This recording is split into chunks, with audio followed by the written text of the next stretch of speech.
We've got 8 fire engines and 2 fire rescue units on site. The fire rescue units have our swift water rescue technicians, which you may see behind me, using the inflatable boats and also wearing full dry suits.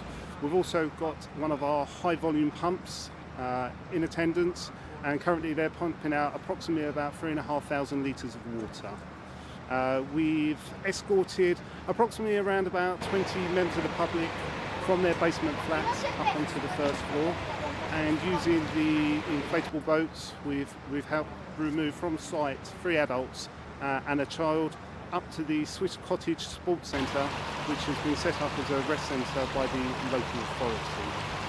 The crews in the dry suits, they continue to monitor the area and help support any further members of the public that may want to leave their affected properties. I don't know the number of people. We know there's approximately about 100 properties